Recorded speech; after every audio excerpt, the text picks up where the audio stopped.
Assalamualaikum warahmatullahi wabarakatuh. Waalaikumsalam warahmatullahi wabarakatuh. Bismillahi walhamdulillah, wassalatu wassalamu ala sayyidina rasulillah wa ala alihi wa sahbihi wa mawalah. La hawla wa la quwwata illa billah, amma ba'du. Saudara-saudara kaum muslimin yang berbahagia, di dalam kehidupan ini kita senantiasa mengambil iktibar, contoh dan teladan dari orang-orang sebelum kita. Itu sebabnya kepada baginda Nabi kita Muhammad sallallahu alaihi wasallam Allah Subhanahu wa taala menjelaskan cerita para nabi sebelum beliau dalam ayat "Tsumma naqussu 'alaika min amba'ir rusuli ma nusabbitu bihi fu'adak." Demikianlah kami ceritakan kepadamu wahai Muhammad sebagian dari kisah para rasul-rasul sebelum kamu yang dengan itu akan memperkuat hatimu, meneguhkan keyakinanmu dan memantapkan pendirianmu. Inilah manfaatnya belajar dari sejarah. Jadi jangankan kita, baginda Nabi sendiri pun oleh Allah Subhanahu wa taala diceritakan sejarah para nabi sebelum beliau yang dimusuhi oleh umatnya, yang dicaci maki oleh kaumnya, yang terusir dari kampung halamannya, bahkan sampai ada yang terbunuh oleh umatnya. Itu seluruhnya merupakan iktibar manusabbitu bihi fu'adak, untuk memantapkan langkahmu, meneguhkan keyakinanmu dan menguatkan pendirianmu menghadapi perjuangan ini. Sehubungan dengan itu, pada pertemuan kali ini Al-Fakir ingin menyampaikan satu cuplikan kecil dari kehidupan seorang sahabat utama baginda Nabi, yaitu Sayyidina Umar ibn al-Khattab radhiyallahu anhu.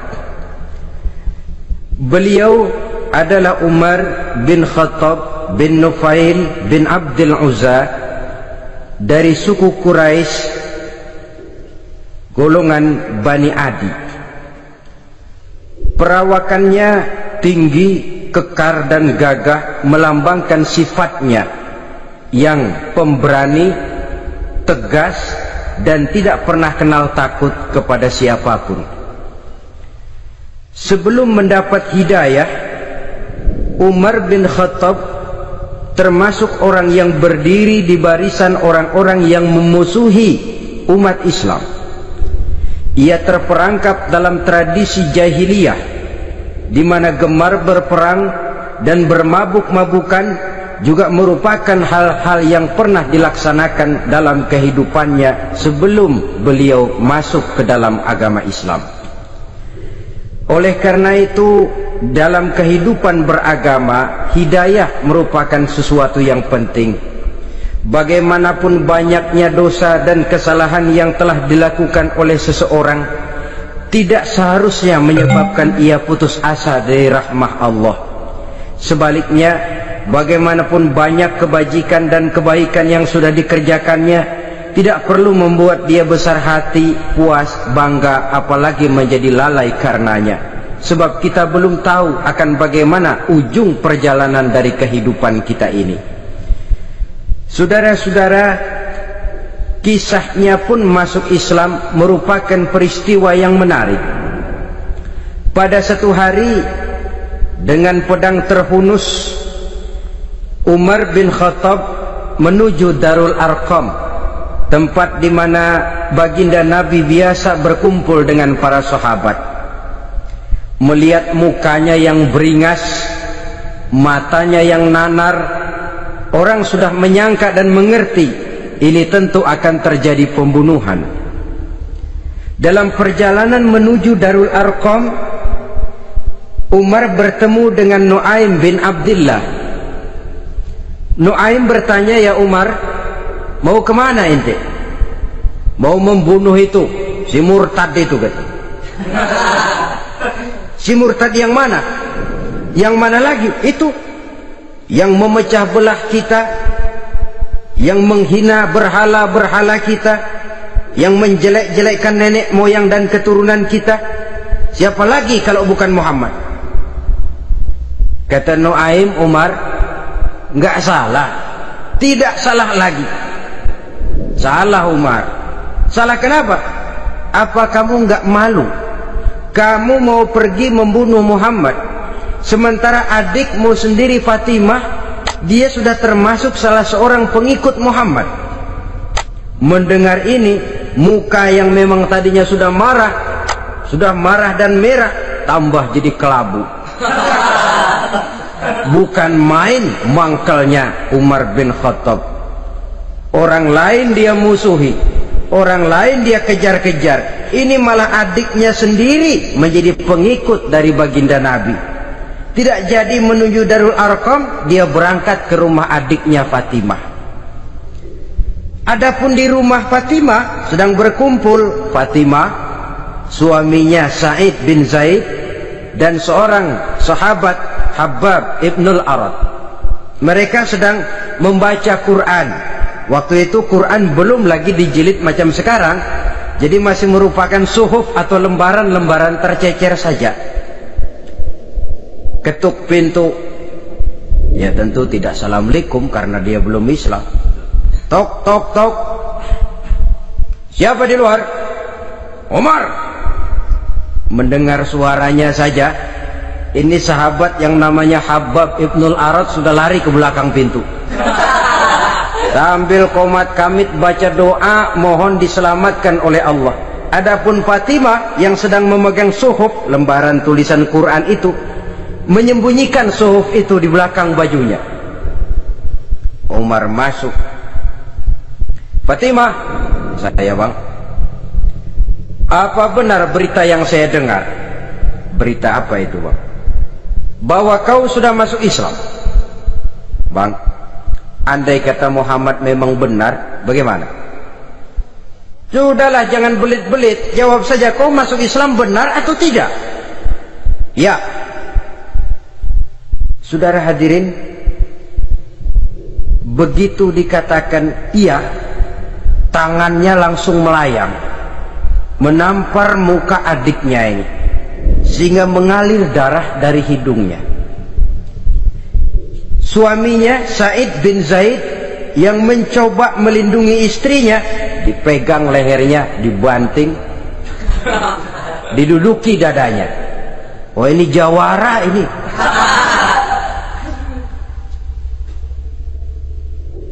Namun pada saat sedemikian, suara kebenaran terpantul dari mulut Fatimah, adik dari Umar bin Khattab ini. Umar, apakah engkau memukul orang yang bersaksi bahwa tidak ada Tuhan melainkan Allah dan Muhammad Rasulullah? Apakah engkau menganiaya seseorang yang terpanggil untuk mengikuti kebenaran? Manusia macam apa engkau, Umar? Saudara, memang dia orang keras, tapi hatinya mudah menerima kebenaran, sehingga mendengar kalimat adiknya ini tercenung dia sejenak, melongo, bengong kata anak sekarang. Ini kalau tidak karena keyakinan yang mantap, tidak mungkin orang ini, anak adik saya ini bicara macam begini. Umar, mengapa engkau memukul orang yang bersaksi bahwa tidak ada Tuhan melainkan Allah dan Muhammad Rasulullah? Mengapa engkau pukul orang yang mengikuti kebenaran, menerima hidayah dari Allah? Begitu yakin dan mantapnya, walaupun di tengah satu hal yang sangat menakutkan. Siapa yang tidak takut orang Quraisy berhadapan dengan Umar bin Khattab yang dikenal sebagai singa padang pasir pada waktu itu? Malahan dia termasuk salah seorang jagoan di tradisi masyarakat jahiliyah itu. Ada satu pasar yang namanya pasar Ukaz. Tiap tahun di pasar itu diadakan pesta. Pertama pertandingan syair, jadi penyair waktu itu jadi kebanggaan. Syair-syair yang menang itu digantung di dinding Ka'bah. Jadi setiap suku akan bangga kalau mempunyai ahli syair yang hebat. Nah, lalu diadakan juga lah perlombaan balap kuda, memanah, termasuk gulat. Lah Umar ini tiap kali pertarungan mesti menang. Belum pernah ada yang berhasil mengalahkan dia. Jawara. Saudara-saudara, mendengar adiknya begitu mantap hatinya, apalagi ketika adiknya berkata begitu, suhuf, lembaran yang disembunyikan di belakang bajunya tersembul. Apa yang kau sembunyikan di balik bajumu itu? Suhuf. Apa suhuf itu? Lembaran Al-Quran. Coba saya lihat. Enggak boleh. Kenapa? Kamu kotor. Orang kotor tidak boleh megang Quran. Saya mau lihat. Enggak boleh.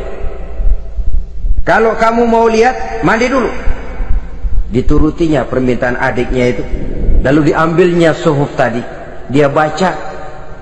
Kebetulan ayat yang dibacanya ayat pertama dari surah Toha yang berlanjut dengan ayat 14 pada surah yang sama. Dia baca, Bismillahirrahmanirrahim. Toha ma anzalna ilaikal qur'ana litashqa illa tazkiratan liman yakhsha. Toha, tidaklah aku turunkan Al-Quran ini untuk bikin sukar manusia, melainkan merupakan pengingat bagi orang-orang yang takut kepada Allah. Lalu pada ayat ke-14, Innani anallahu la ilaha illa ana fa'budni. Sesungguhnya akulah Allah, tidak ada Tuhan melainkan aku, maka hendaknya hanya kepadakulah kamu menyembah. Wa aqimis salata li dzikri, dirikanlah salat untuk mengingat aku. Inna sa'ata atiyatun akadu ukhfiha litujza kullu nafsin ma tas'a. Sesungguhnya kiamat itu pasti akan datang, yang sengaja waktunya kami tidak beritahukan kepada kamu semua, untuk kami balas segala setiap orang tentang apa saja yang telah mereka lakukan dalam kehidupan di dunia ini. Setelah membaca ayat ini, gemetar tangannya. Ah, ini sih nggak main-main ini. Ini belum pernah saya baca ajaran semacam ini. Tidak patut orang yang mempunyai kitab suci semacam ini dimusuhi. Ini sesuatu yang benar. Tergetar jiwanya. Hei Fatimah, Muhammad di mana Muhammad? Saya tidak akan memberitahu kepada kamu. Di mana? Saya tidak akan memberitahu. Lebih baik kau bunuh saya kalau memang maksudmu mau mencelakakan Muhammad. Sama sekali saya tidak akan mencelakakan dia, Fatimah. Kasih tahu saja, di mana dia? Darul Arqam. Bergegas dia menuju Darul Arqam. Di dalam Nabi memang sedang kumpul dengan para sahabat. Termasuk ada Sayyidina Hamzah yang juga terkenal jawara juga. Ketuk pintu. Ketuk pintu. Siapa di luar? Umar. Di dalam ini geger sebagian sahabat. Umar datang ini pasti bencana. Umar datang, wah, kalau istilah kampung, kerok dan urusan.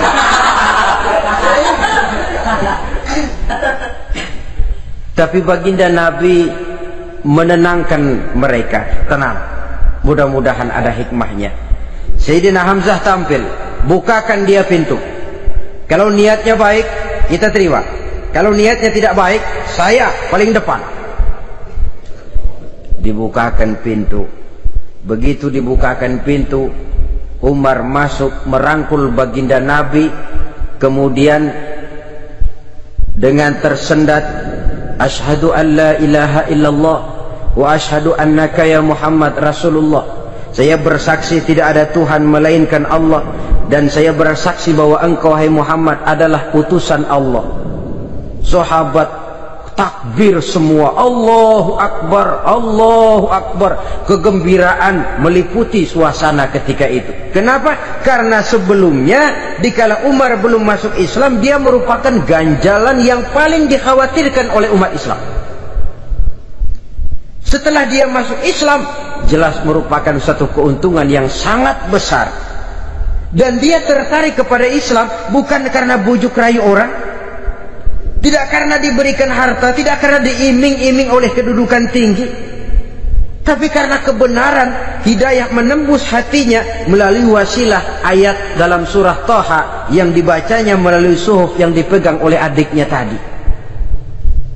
Sejak saat itu berubah 180 derajat Umar bin Khattab radhiyallahu anhu. Tetapi tetap dengan sifatnya keras, tegas, dan tidak pernah kenal takut kepada siapapun. Cuma kalau sebelum Islam dia kerasnya kepada Islam, setelah dia masuk Islam muter arah kepada siapapun yang memusuhi Islam, dia bersikap keras, tegas, dan tidak pernah kenal takut. Bahkan setelah beliau masuk Islam, satu hari ketika di Darul Arqam kumpul-kumpul, waktu itu Nabi belum berdakwah secara terbuka karena pengikut masih sedikit. Sayyidina Umar usul, "Ya Rasul, ada apa Umar? Alasna 'alal haq fi mamatina wa mahyana." Ya Rasul, bukankah kita ini berdiri di atas sesuatu yang benar? Bukankah mati kita, hidup kita untuk melaksanakan sesuatu yang benar? Bala ya Umar, betul Umar. Wallazi nafsi biyadih, innakum la'alal haq in muttum wa in hiyitum. Demi Allah Umar, kata Nabi, sesungguhnya kamu dan kita semua berdiri di atas kebenaran, hidup ataupun mati. Setelah mendapat jawaban begini, Umar masuk kepada tujuan pembicaraannya. Izan ya Rasul, fafimal ihtifal. Kalau memang begitu ya Rasul, kalau memang kita yakin kita berdiri di atas kebenaran, kita hidup karena kebenaran, kita mati pun memperjuangkan kebenaran, fafimal ikhtifa. Kenapa mesti ngumpet-ngumpet? Kenapa harus sembunyi-sembunyi? Wallazi ba'asaka bil haq, demi Allah ya Rasul, la takhrujanna wa la nakhrujanna ma'ak. Tuhan harus keluar menyampaikan Islam ini secara terbuka, dan kami akan mendampingi Tuhan dengan segenap jiwa dan raga. Sekali masuk Islam gak tanggung-tanggung. Yang kayak begini ini yang kita perlukan sekarang ini.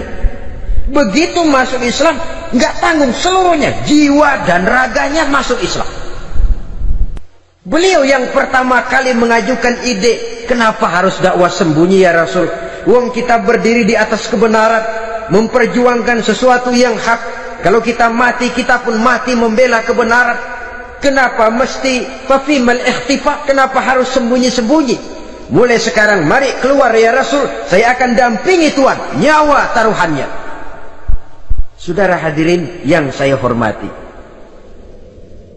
selalu dia tempat-tempat yang pernah dia melaksanakan maksiat sebelum dia Islam, selalu dia kunjungi, sampai dia berkata, tidak ada tempat yang pernah saya melakukan kesalahan sebelum saya Islam yang harus saya tutupi dengan kebajikan setelah saya Islam sekarang ini. Bahkan ada satu riwayat menjelaskan beliau itu yang tinggi badannya, kekar perawakannya, gemetar orang ngadepin dia. Tapi beliau sendiri sangat mudah gemetar kalau sudah mendengar ayat-ayat Allah. Sehingga ada satu riwayat menjelaskan Sayyidina Umar itu setelah masuk Islam, kalau sholat kadang-kadang bila menoleh ke kanan beliau senyum, bila menoleh ke kiri beliau menangis berurai air mata. Ada orang bertanya, ya Umar, kenapa menengok ke kanan kau senyum, ke kiri kau menangis? Itulah kalau saya ingat jahilnya saya sebelum Islam.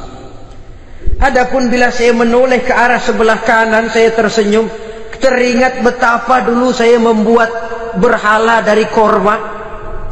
Saya tumpuk-tumpuk, saya susun begitu.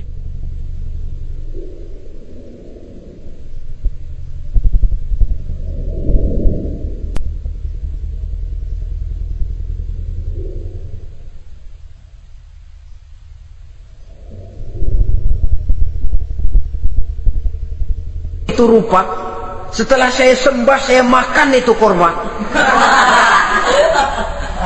Gagah betul saya waktu itu, sampai Tuhan pun saya makan. Adapun kalau saya menoleh ke kiri teringat putri kesayangan saya yang terbawa oleh tradisi jahiliyah, takut menanggung aib, merasa malu mempunyai anak perempuan, sampai dia terkubur hidup-hidup. Berurai air mata saya mengingat semua itu. Padahal Nabi sudah memberikan jaminan.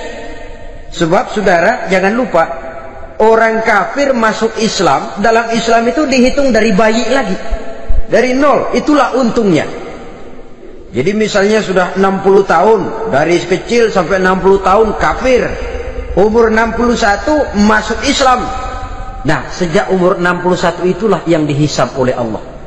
60 tahun ke bawah gratis bersih pemutihan. Istimewa betul. Tapi jangan lalu diniatin, gua kafir aja. Nanti sudah tua-tua mau giliran mati baru Islam. Nah, itu diniatin lain. Ini yang karena faktor hidayah, saudara-saudara.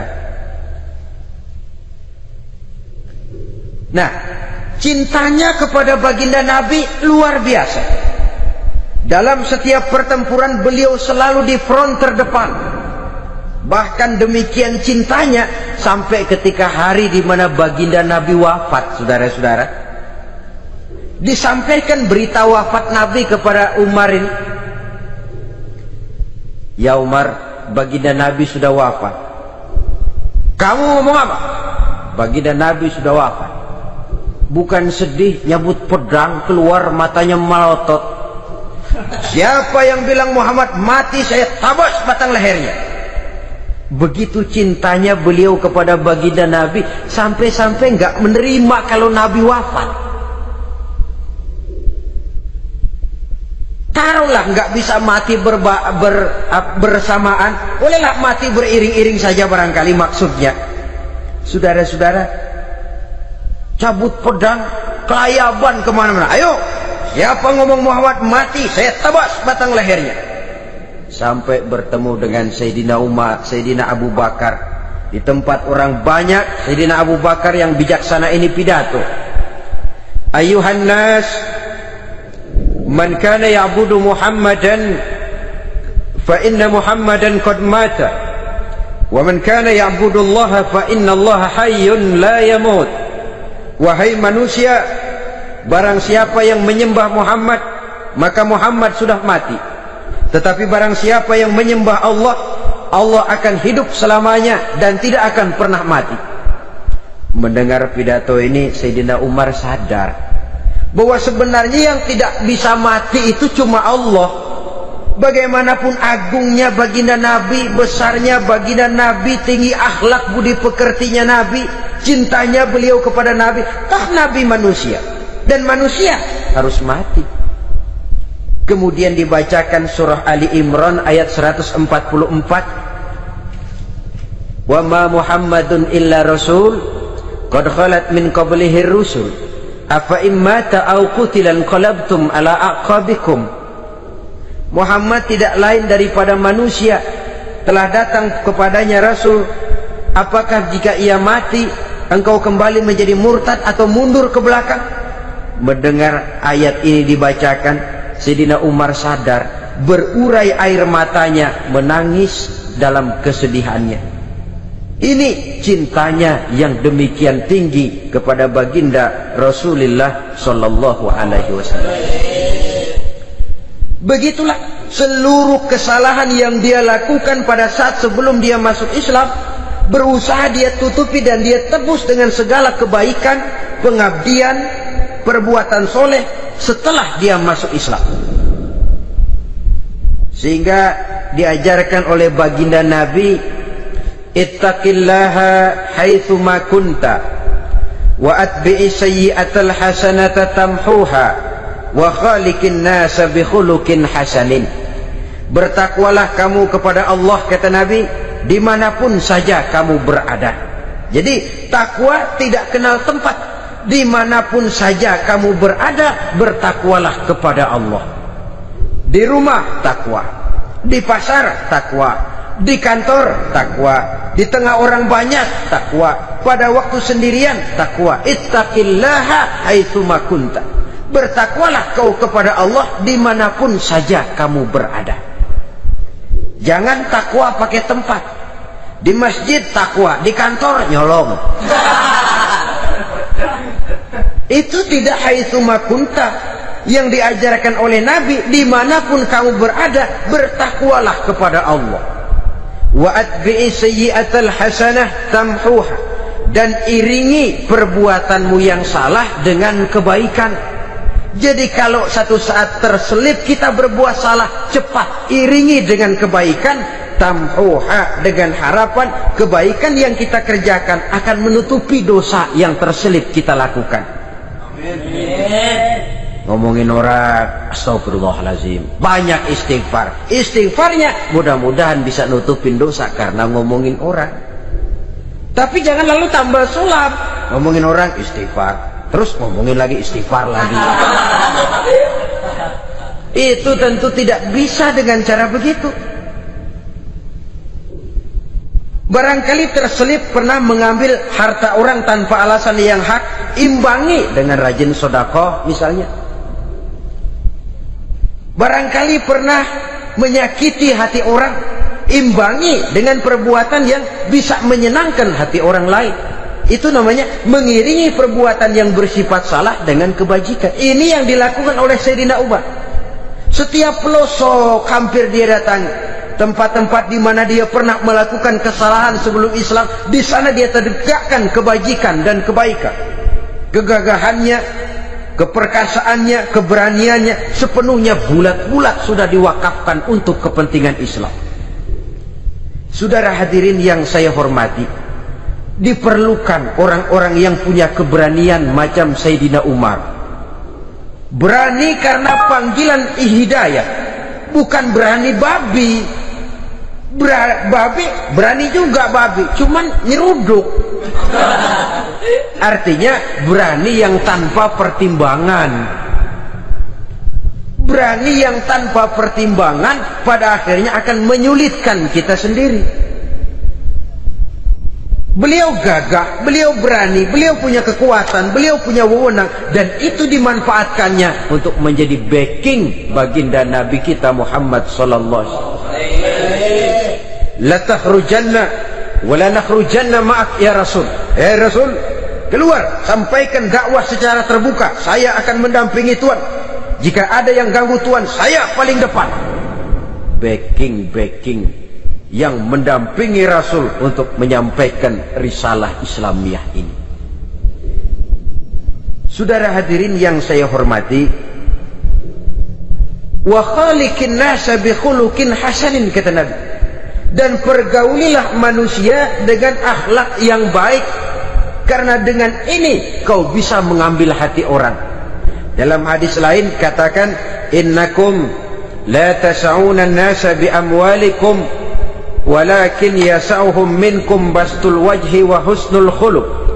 Kamu tidak akan bisa menyenangkan orang banyak dengan hartamu, tapi kamu bisa ambil hati mereka dengan budi pekerti yang luhur dan muka yang manis.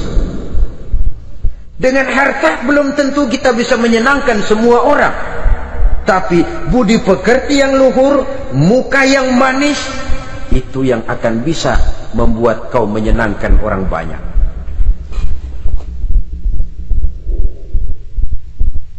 Setelah baginda Rasul wafat,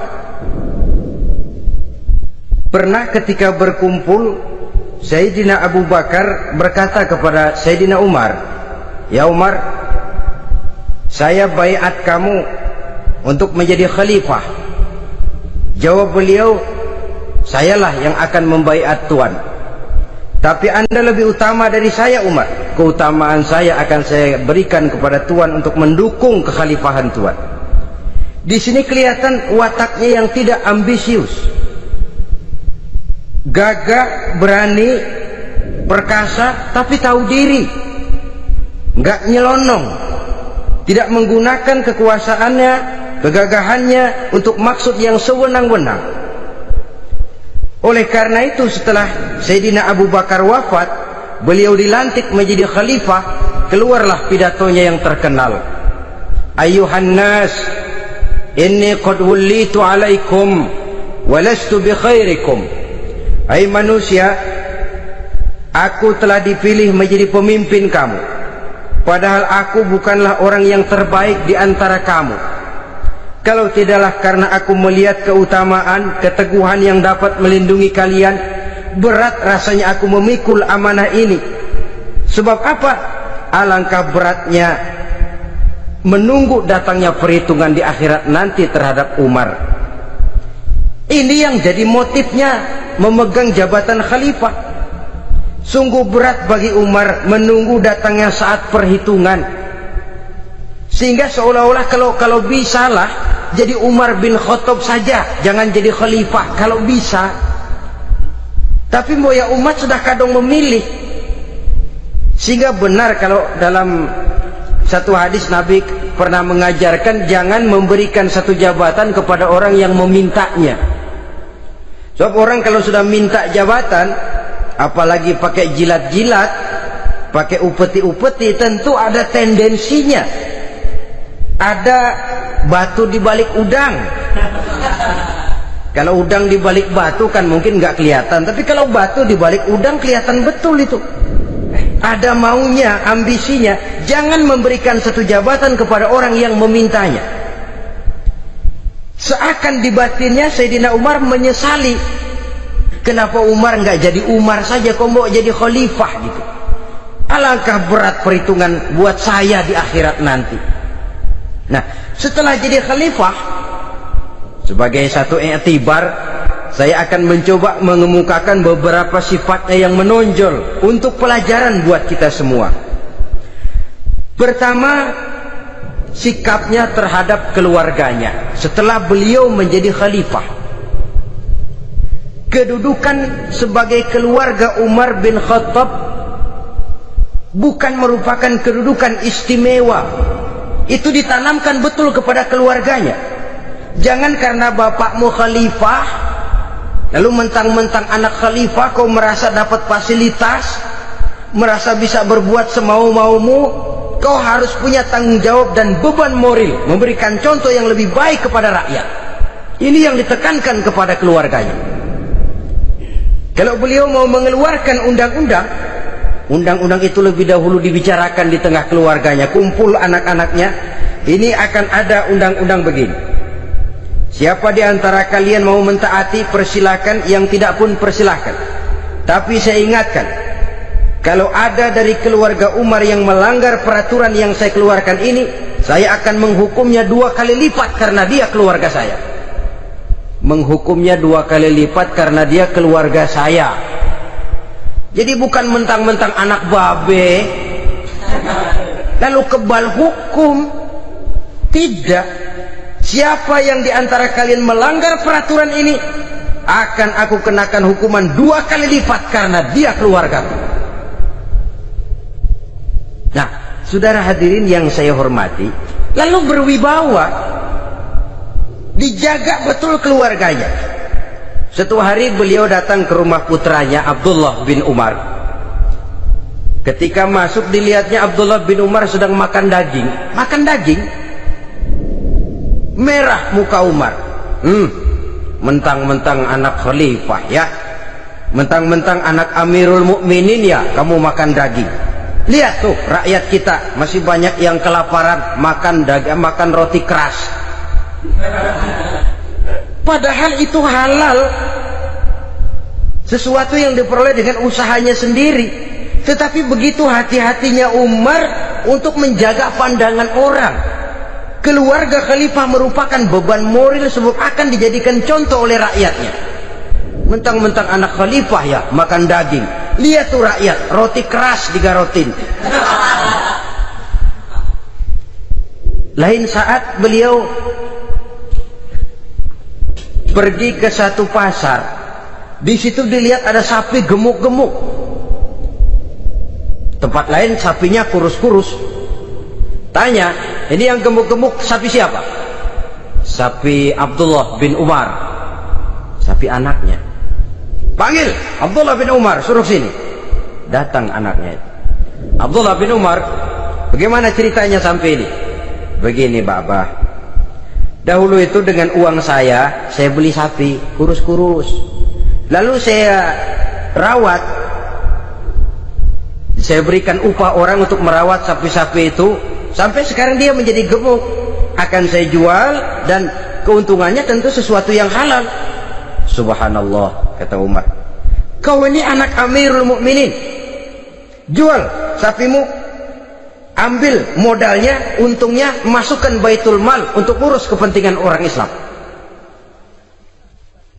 Dia nggak mau anaknya terlibat bisnis dompleng kekuasaan ayahnya.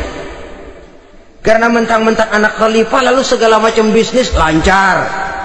Orang takut karena apa? Anak babe.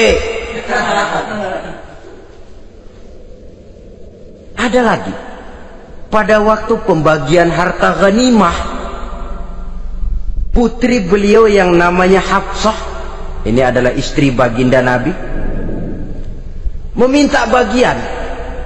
Kaum kerabat ayah, ini kerabat khalifah, kitalah dulu kerabat. Kalau kau kerabatku, maka jatahmu nanti dari ayahmu. Harta ini masih lebih banyak dibutuhkan oleh orang-orang Islam. Nanti belakangan, kalau ada sisanya. Belakangan kalau ada sisanya. La haula wala quwata illa billah.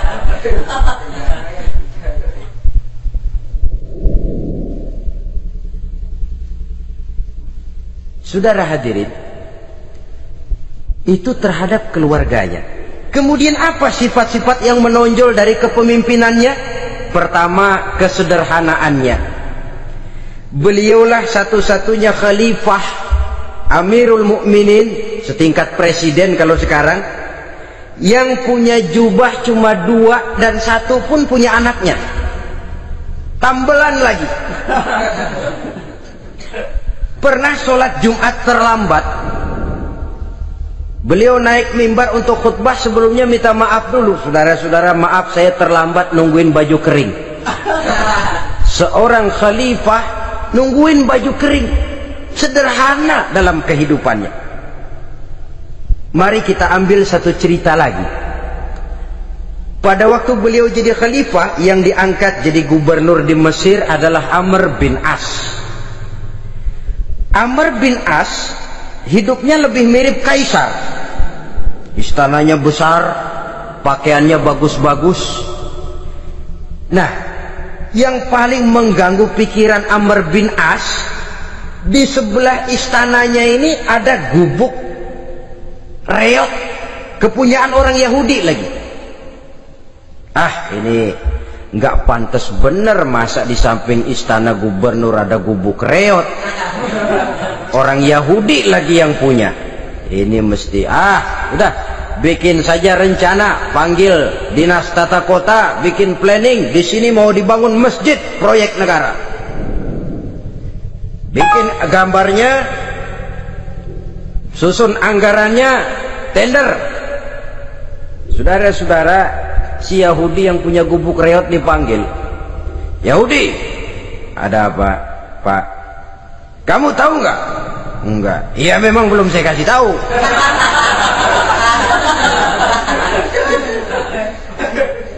Ada apa Pak? Itu kamu punya gubuk, tahu, kena proyek. Proyek apa Pak? Kami mau bangun masjid besar di situ, dan tidak sesuai ada gubuk reot di samping tempat gubernur. Jadi maksud Bapak, gubukmu, tanah-tanahnya mau saya bebaskan, saya beli. Enggak mau Pak, saya enggak mau jual. Saya bayar 2 kali lipat. Enggak mau. 3 kali lipat, 6 kali lipat juga enggak mau Pak. Saya dari muda peres keringat banting tulang cuma segitu-gitunya Pak tempat saya tinggal. Gubuk reot sama tanahnya sedikit, makmur saya Pak, cuma rumah sama sumur.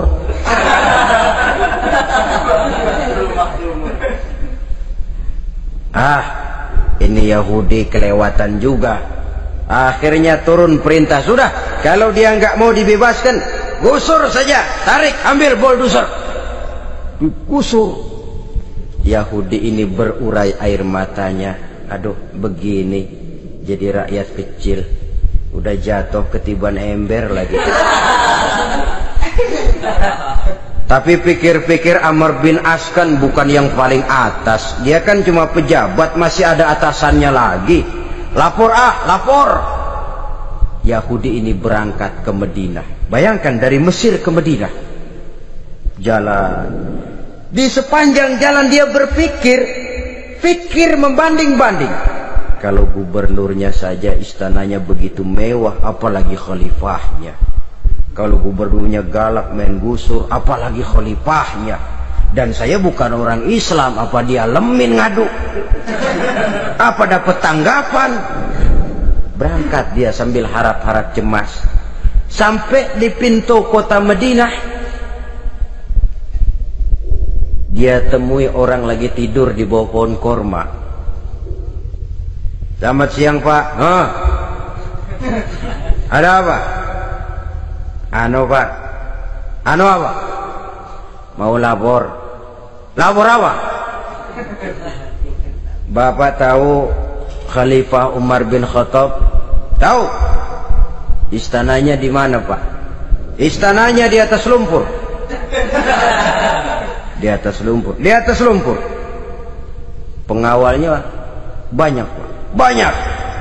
Siapa Pak? Yatim piatu, janda-janda tua, orang-orang miskin, orang-orang lemah, itu pengawalnya. Pakaian kebesarannya apa sutra apa Pak? Pakaian kebesarannya malu dan takwa. Saya nggak ngerti Pak. Itulah Umar bin Khattab. Lalu orangnya sekarang di mana Pak? Di depan ente. Rupanya yang dia tanya itulah orangnya.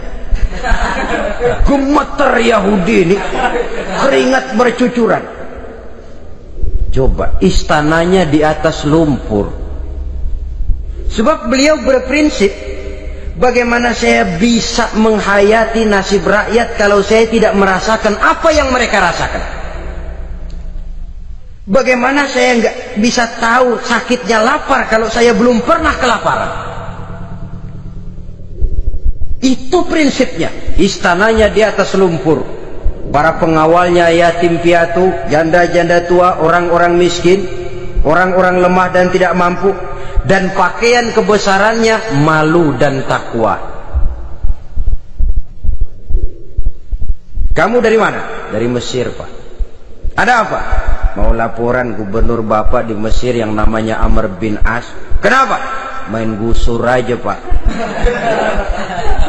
Ceritanya, iya dia mau bangun masjid. Kebetulan di areal itu saya punya tanah sama gubuk segitu-gitunya. Saya nggak mau dibeli, digusur Pak. Saya mau mencari keadilan. Begini, kamu lihat tempat sampah itu. Lihat, di situ banyak tulang. Coba kamu ambil kemari satu, tulang unta, bawa sini. Bingung Yahudi. Pak, saya kemari mau cari keadilan. Kalau tulang mah di Mesir juga banyak Pak. Sudahlah, pokoknya kau ambil saja tulang itu. Dicoker-coker dapat dikasih. Tulang itu digaris lurus oleh Sayyidina Umar dengan ujung pedang. Red. Nah, kau bawa kepada Amr bin As. Makin bingung itu Yahudi. Suruh bawa tulang cuman digaris.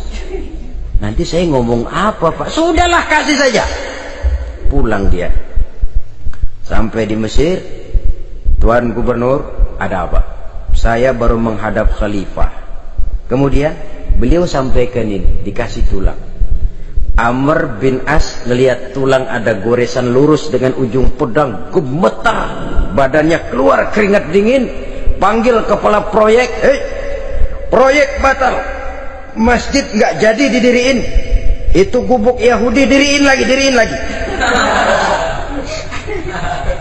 Ini Yahudi makin bengong. Ini gubernur dapat tulang doang segitu takutnya.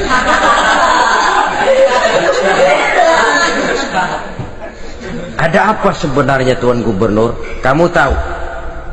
Ini nasihat pahit buat saya dari Amirul Mukminin Umar bin Khattab. Seolah-olah beliau bilang, hai Amr bin As, jangan mentang-mentang sedang berkuasa ya. Pada suatu saat kau akan jadi tulang-tulang kayak begini. Maka mumpung kamu masih hidup dan berkuasa, berlaku lurus dan adillah kamu seperti lurusnya garis di atas tulang ini. Red, lurus, adil, jangan bengkok. Sebab kalau kamu bengkok, nanti aku yang luruskan pakai pedangku. Siapa yang nggak ngeper digituin? Sampai akhirnya apa? Kata si Yahudi, Pak, kalau begitu Islam adil ya? Adil. Kalau gitu biarin dah Pak, tanah saya. Mau kamu jual? Bukan saya jual Pak, saya kasih aja dah. Campur gubuk-gubuknya, ambil aja dah.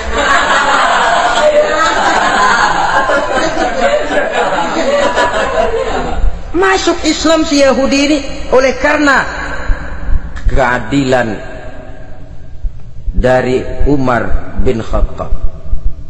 Begitulah kesederhanaan hidupnya. Sampai saudara, yang ironi betul, pernah Utsman bin Affan, Ali bin Abi Thalib, Thalhah dan Zubair kumpul mendengar berita bahwa Sayyidina Umar ini punya hutang. Bayangkan, seorang khalifah untuk melangsungkan hidupnya sampai punya hutang. Padahal Baitul Mal di bawah kekuasaannya. Berunding Utsman, Ali, Thalhah, Zubair. Kalau kita langsung ngomong sama Umar nggak enak dong, dia nggak bakalan terima. Lewat putrinya aja, Hafsah. Baik. Hafsah ngomong sama Umar, Abah, kenapa? Bagaimana kalau honor Abah ditambah, ditingkatkan supaya hutang bisa ketutup? Hafsah, saya Abah. Siapa yang nyuruh kamu ngomong begitu? Enggak ada. Ada. Saya tahu ada ini. Kalau enggak ada, kamu enggak mungkin ngomong begitu. Tapi orangnya kalau saya tuntut, mereka mungkin enggak mau. Sekarang saya mau tanya Hafsah, kau kan istri Rasul, betul? Nah, saya mau tanya, suamimu makanannya apa? Daging? Bukan. Roti. Tempat tidurnya kasur empuk? Bukan. Kain kasar yang kalau musim panas kami bentangkan, kalau musim dingin separuh buat tidur, separuh buat selimut. Pakaian yang dibelikan untukmu berapa banyaknya? Cuma 2. Nah, itu guru saya, orang yang paling saya cintai, dan itu yang saya ikuti. Bahkan setelah beliau wafat, Sayyidina Umar ini hutangnya ditanggungkan kepada anaknya Abdullah bin Umar, dan itu pun dilunasi dengan menjual rumahnya, sehingga rumahnya itu disebut Darul Qadha, rumah bayar hutang. Begitu kesederhanaannya. Jadi nggak pakai aji mumpung jadi khalifah lalu kayak ikan gurita, tangan yang mana aja megang. Itu kan mental monyet. Monyet itu kan begitu, tangan megang kiri kanan, mulut ngawal, kaki megang, temennya dikasih masih ngerampas juga. Monyet rakus betul itu. Itu kesederhanaannya. Kenapa kesederhanaan ini timbul? Karena sikap zuhudnya. Zuhud itu tarkud dunia li ajlil akhirah. Orang yang mengambil dunia hanya yang diperlukan dengan lebih mengutamakan kehidupan akhirat. Watak zuhudnya yang sangat menonjol. Dialah pahlawan yang paling berani di medan perang. Dialah imam yang paling khusyuk di masjid, dan tidak jarang kalau sholat sendiri, begitu membaca ayat yang menceritakan neraka, nangis berurai air matanya. Saudara hadirin ma'asyiral muslimin rahimakumullah. Jadi kesederhanaan dan kezuhudan ini bukan lewat teori disampaikan oleh Umar, bukan lewat penataran seluruh aparat, tidak, lewat contoh konkret. Inilah saya, contoh sederhana dan zuhud. Bagaimana saya akan bisa merasakan penderitaan kalau saya sendiri tidak pernah menderita? Bagaimana saya akan tahu sakitnya lapar kalau saya belum pernah kelaparan? Maka tanpa penataran, tanpa upgrading segala macam, berhasil karena prinsip keteladanan. Beliau jadi contoh utama. Dan sumber utamanya tentu tidak lain karena contoh dari baginda Nabi besar Muhammad sallallahu alaihi wasallam. 2, sederhana. Yang kedua, zuhud. Yang ketiga, sifat yang menonjol dari kekhalifahannya adalah adil. Kalau sudah bicara soal hukum, dia tidak pernah kenal kompromi.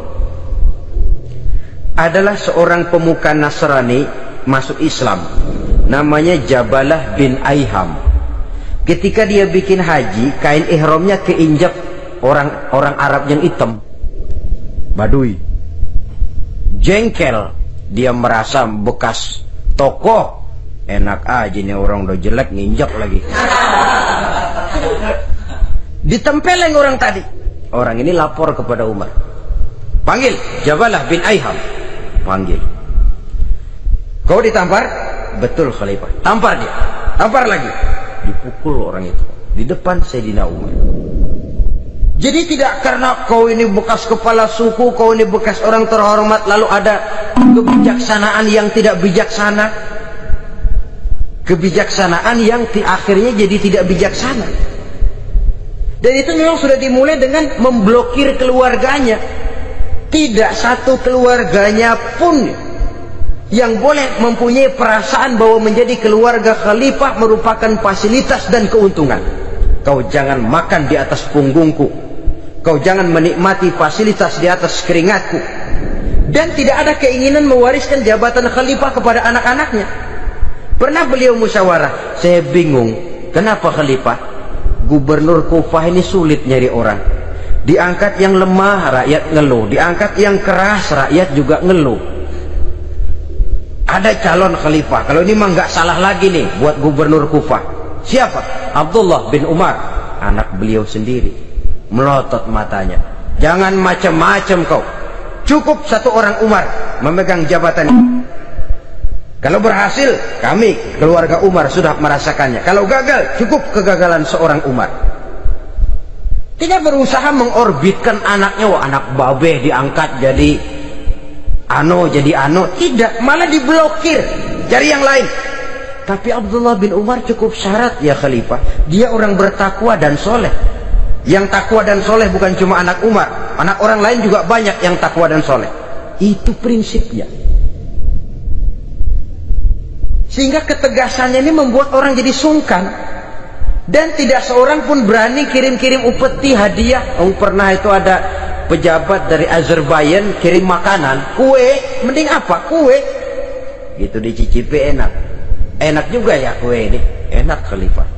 Ini di sana apa makan rakyat biasa? Bukan, ini makanan orang-orang VIP. Nah, dibungkus lagi itu kue. Dibungkus. Ontamu mana? Di luar. Ambil, bawa pulang, serahkan lagi kepada gubernur di sana, kasih tahu salam dari Umar bin Khattab. Kenyangkan dulu rakyat dengan makanan seperti ini. Kita belakangan. Jadi kalau rakyat lapar, saya orang pertama yang akan merasakan kelaparan. Tapi kalau rakyat makmur, biarlah saya menjadi orang terakhir yang kenyang. Kan bagus prinsip itu. Jikalau rakyat kelaparan, saya akan jadi orang pertama yang merasakan lapar. Tapi kalau rakyat makmur, biar saya jadi orang terakhir yang kenyang. Jangan dibalik. Pada saat rakyat kelaparan, dia kekenyangan. Dan selanjutnya, sikap keadilannya ini, saudara-saudara, menyebabkan hukum lalu jadi berwibawa. Pernah beliau jalan-jalan di lorong kota Madinah, di tempat yang namanya Harah bersama Aslam.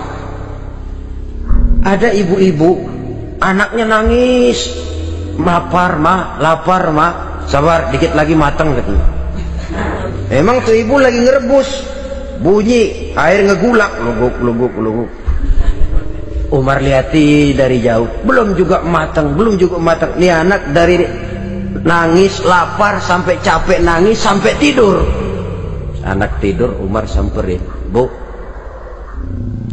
emang masak apa sih kok nggak bisa matang?